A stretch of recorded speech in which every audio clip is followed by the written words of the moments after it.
कक्षा 7 पाठ 1 समर्पण, जिनके कवि हैं श्री रामावतार त्यागी का आज प्रश्नोत्तर हल करेंगे। मौखिक प्रश्न। प्रश्न को कवि किसे अपना सर्वस्व समर्पित करना चाहते हैं? उत्तर, कवि देश के लिए अपना सर्वस्व समर्पित करना चाहते हैं। खो, कवि तन मन और जीवन समर्पित करके भी संतुष्ट क्यों नहीं है? उत्तर, कवि तन मन और जीवन समर्पित करके भी संतुष्ट नहीं है क्योंकि कवि को लगता है कि उन्हें देश के लिए कुछ और भी समर्पित करना चाहिए। गो, कवि पर किसका ऋण है? उत्तर, कवि पर धरती माँ का ऋण है। घो, तलवार और ढाल की आवश्यकता कब पड़ती है? उत्तर, तलवार और ढाल की आवश्यकता धरती माँ की रक्षा के लिए युद्ध में पड़ती है। वो, नीड़ शब्द से कवि ने किस ओर संकेत किया है? उत्तर, नीड़ शब्द से कवि ने अपने घर की ओर संकेत किया है। अर्थग्रहण संबंधी प्रश्न। प्रश्न को कवि देश की धरती को क्या क्या समर्पित करना चाहते हैं? उत्तर, कवि देश की धरती को तन मन गान प्राण जीवन स्वप्न और आयु का प्रत्येक क्षण समर्पित करना चाहते हैं। खो, कवि किससे क्षमा मांग रहे हैं और क्यों? उत्तर, कवि धरती माँ से क्षमा मांग रहे हैं क्योंकि कवि को लगता है कि वो धरती माँ को कुछ भी नहीं दे पा रहे हैं। गो, कवि अपने हाथों में क्या क्या थमा देने को कह रहे हैं? उत्तर, कवि अपने हाथों में तलवार और ध्वज थमा देने को कह रहे हैं। घो, धरती और देश शब्द के दो दो पर्यायवाची शब्द लिखिए। उत्तर, धरती का धरा और पृथ्वी, देश का वतन और राष्ट्र पर्यायवाची शब्द हैं। वो, सही विकल्प चुनकर सही का चिन्ह लगाइए। कवि के स्वर में किस भाव की प्रधानता है? उत्तर, बिटुअन समर्पण की। क्वेश्चन नंबर 3 लिखित प्रश्न। लघु उत्तरीय प्रश्न। प्रश्न को कवि ने देश की धरती से क्या निवेदन किया है? उत्तर, कवि ने देश की धरती से निवेदन किया है कि जब भी मैं थाल में अपना मस्तक सजा कर लाऊं उसे स्वीकार कर लेना। खो, कवि किसकी धूल माथे पर लगाना चाहते हैं? उत्तर, कवि मातृभूमि की धूल माथे पर लगाना चाहते हैं।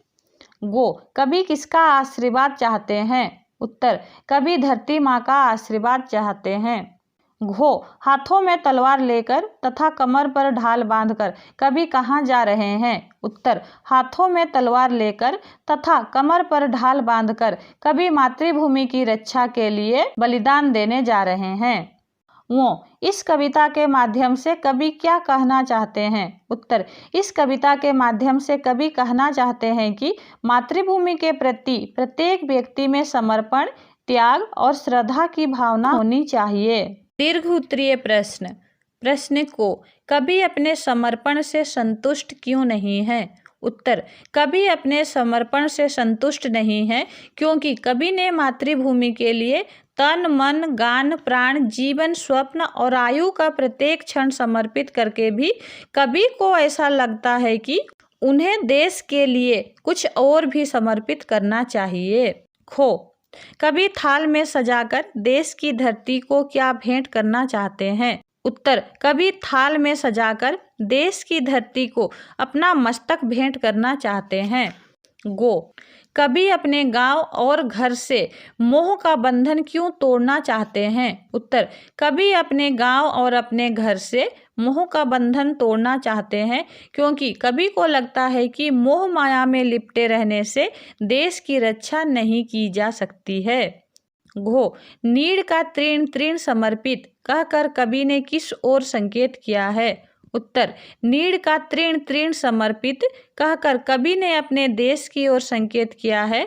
कवि कहते हैं कि यह सुंदर फूलों के समान जीवन रूपी सुख, यह सुंदर बगीचे जैसा देश और तिनका तिनका चुनकर बनाया गया सपनों का संसार सा मेरा घर, यह सब मैं तुम्हें तुम्हारी रक्षा के लिए समर्पित करना चाहता हूँ। वो, कवि के समर्पण की भावना को अपने शब्दों में लिखिए।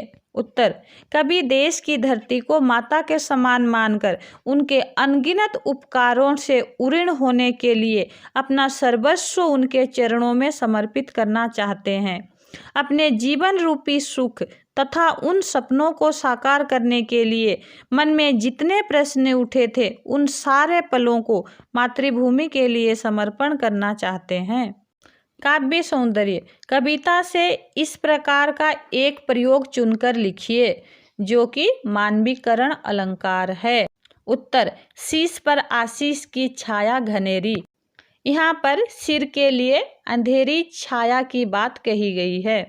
व्याकरण बोध नंबर 1, वर्ण विचार कीजिए। समर्पित सो हलंत प्लस ओ प्लस मो हलंत प्लस ओ प्लस रो हलंत प्लस पो हलंत प्लस छोटी ई प्लस तो हलंत प्लस ओ। खो, अकिंचन का ओ प्लस को हलंत अनुसर प्लस छोटी ई प्लस चो हलंत प्लस ओ प्लस नो हलंत प्लस ओ। तलवार का तो हलंत प्लस ओ प्लस लो हलंत प्लस ओ प्लस वो हलंत प्लस आ प्लस रो हलंत प्लस ओ। घो, धरती, धो हलंत प्लस ओ प्लस रो हलंत प्लस ओ प्लस तो हलंत प्लस बड़ी ई। वो, बांध, बो हलंत प्लस आ में चंद्रोबिंदु प्लस धो हलंत प्लस ओ। क्वेश्चन नंबर 2, विलोम शब्द लिखिए। जीवन का मरण, स्वीकार का अस्वीकार, धरती का आकाश, बंधन का मुक्त, विदेश का देश, देना का लेना। क्वेश्चन नंबर 3, दो पर्यायवाची शब्द लिखिए। माथा का मस्तक और भाल, बादल का मेघ और घन, धरती का धरा और वसुधा, सुमन का फूल और पुष्प, ऋण का कर्ज और उधार, अकिंचन का तुच्छ और दरिद्र। क्वेश्चन नंबर 4, निम्नलिखित वाक्यांशों के लिए एक शब्द लिखिए। को, जिसके पास कुछ ना हो, अकिंचन, जिसकी कोई सीमा ना हो, असीम, शरण में आया हुआ, शरणागत या फिर शरणार्थी, अच्छा आचरण करने वाला, आचरणशील या सदाचार, जिस पर विश्वास किया जा सके, विश्वसनीय। धन्यवाद।